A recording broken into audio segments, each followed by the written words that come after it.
কেউ যদি দিবাস্বপ্ন দেখে আমি কি করতে পারি? আমার দোষ? কিছু বললে সিনিয়র লিডারকে কেন বলছে? আমি প্রত্যেকটা সিনিয়র লিডারকে সম্মান দিই। আমি সুজন চক্রবর্তী বাবুকে চিঠি দিই, বিমান বাবুকে দিয়েছি, আমাদের চেয়ারম্যান। বিমান বাবু কি বলছে জিজ্ঞাসা করুন, 1 নম্বর কথা। দ্বিতীয় নম্বর কথা হচ্ছে, সারা বছর মাঠে ময়দানে নেবে লড়াই আইএসএফ করছে। বিজেপির বিরুদ্ধে যেমন চিৎকার করছে, তৃণমূলের বিরুদ্ধে চিৎকার করছে। সিলেক্টিভ প্রতিবাদ আইএসএফ করে না। 3 নম্বর কথা হচ্ছে, ভোট শেষ আইএসএফ বলেনি। তিনি এখন পরলোক গমন করেছেন, তার নামটা আমি আর নিচ্ছি না। বামেদের সিপিএম এর কেন্দ্রীয় নেতৃত্ব তিনি গল্প শুনিয়েছিলেন, আমরা বলিনি। আমরা বরঞ্চ যখন জোট করতে গিয়েছিলাম, বিমান স্যারকে জিজ্ঞাসা করবেন, আমরা বলেছি এই জোটটা শুধু 2021-এর জোটে আমরা আসিনি, এটা সুদূর প্রসারী। আমরা বারবার একটা কথা বলেছি যে এই শুধু কলকাতায় আপনার ব্রিগেডের মাঠে দাঁড়িয়ে বলে দিলাম সংযুক্ত মোর্চা হয়ে গেল, পাবলিক হই হই করে বুথে ভোট দিয়ে দেবে, এটা হয় না। বুথ স্তর পর্যন্ত জোটের প্রভাব পৌঁছাতে হবে। এই প্রভাব পৌঁছাতে গেলে মাঠে ময়দানে একসাথে থাকতে হবে। বারবার এই আহ্বানটা আমরা জানিয়েছি। সুজন বাবুরকে যদি পার্টির ভিতরকার সব খবর যদি না তার কাছে পৌঁছায়, আমরা কি করতে পারি? আমার মনে হয় তো পার্টির সব খবর সুজন বাবুর কাছে পৌঁছায়নি, ওই জন্য ওই দিন কথা বলেছেন। আমি সমস্ত সিনিয়র লিডারদেরকে যথেষ্ট সম্মান করি, সে যে কোনো পার্টির হোক, আমি সেই যে কোনো পার্টির হোক না কেন সম্মান দিই। আমি আবারও সম্মানের সাথে দিয়ে বলছি, দেখুন, বলতে হয় বলবো, অন্তত এটা কেউ করবেন না।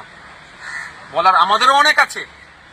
বৃহত্তর স্বার্থের কথা ভেবে, বর্তমান পরিস্থিতির কথা ভেবে, মানুষকে যেভাবে তৃণমূল কংগ্রেস আর বিজেপি শোষণ করছে, জাতাকলে ফেলে, ধর্মের নামে কেউ নাগরিকত্ব দেওয়ার নামে, কেউ নাগরিকত্ব কেড়ে নেওয়ার নামে, কেউ ভোটাধিকার দেওয়ার নামে, কেউ ভোটাধিকার কেড়ে নেওয়ার নামে যেভাবে শোষণ করছে, এর হাত থেকে মানুষকে মুক্তি দিতে হবে। সেই জন্য আমরাও কিন্তু অনেক কথা চুপ করে আছি। আমি অনুরোধ করছি এটাই, এমন কথা বলবেন না যাতে আমাদের মধ্যে বিভ্রান্ত তৈরি হয়। আমি আপনাদের বলি, বিমানবাবুকে আমি চিঠি পাঠিয়েছিলাম। বিমানবাবু স্যার আমাকে ফোনে আমার সাথে তিনি যোগাযোগ করেছেন, কথা হয়েছে তার সাথে আমার, এবং পুজোর পরেই তিনি বসার জন্য বলেছেন। এক্সাক্ট ডেট নয়, পুজোর পরেই বসবেন, কারণ তাদের একটা প্রতিনিধি দল চীনে গিয়েছে। সেই চীনে যে প্রতিনিধি দল গিয়েছে তার মধ্যে রাজ্যের সম্পাদক আছেন, ফলে একটু টাইম লাগবে। তাহলে এটা বলুন, তাহলে এই কথার সাথে সুজনবাবুর কথা তো কন্ট্রাডিক্টরি হচ্ছে। তাহলে সুজনবাবুকে আমি অনুরোধ করব যে আপনি আপনার দলের অভ্যন্তরীণ কথাটা একটু জানলেন, বলুন। তারপরে দাদা, একটা জনস্বার্থ মামলা আপনি করেছিলেন বিদ্যুৎ পৃষ্ঠ মৃত্যুর ঘটনাতে, আজকে তার হিয়ারিং ছিল, এখনো পর্যন্ত কি? দেখুন, আমি কেন মামলা করব না? কলকাতায় কেউ সাইকেল নিয়ে মিছিল করতে আসলে তাদেরকে মামলা দিয়ে দিচ্ছে, তাদেরকে ধরে আটকাচ্ছে। কলকাতায় হকের জন্য রাস্তায় নামলে তাদেরকে আটকাচ্ছে। কলকাতায় আসছে হকি চাইতে, বাড়ির এলাকার স্টেশন থেকে তাদেরকে তুলে নিচ্ছে। আর কলকাতায় বৃষ্টির পানি জমে মানুষ মারা যাচ্ছে, ইলেকট্রিক শকে খেয়ে মানুষ মারা যাচ্ছে। আমি চুপ করে বসে থাকবো? আইনি লড়াই করেছি, জনস্বার্থে মামলা করেছি। আমি একজন পলিটিশিয়ান হিসাবে কিন্তু মামলা করিনি।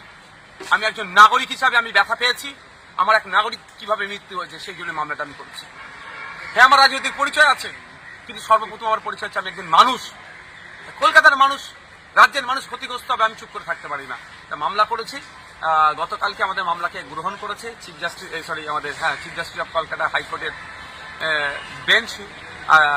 অলরেডি নির্দেশনা দিয়েছে রাজ্য সরকারকে, পৌরসভা, কর্পোরেশনকে, এবং সাথে সাথে বিদ্যুৎ দপ্তরকে, যারা কলকাতায় বিদ্যুৎ সাপ্লাই করছে তাদেরকে নির্দেশনা দিয়েছে কারণ জানার জন্য। আমাদের তো ডিমান্ড রেখেছি, আমরা বেশ কয়েকটা ডিমান্ড আছে, তার মধ্যে একটা তদন্ত কমিটি হোক, একটি রহস্য কারণটা কি পেয়েছি।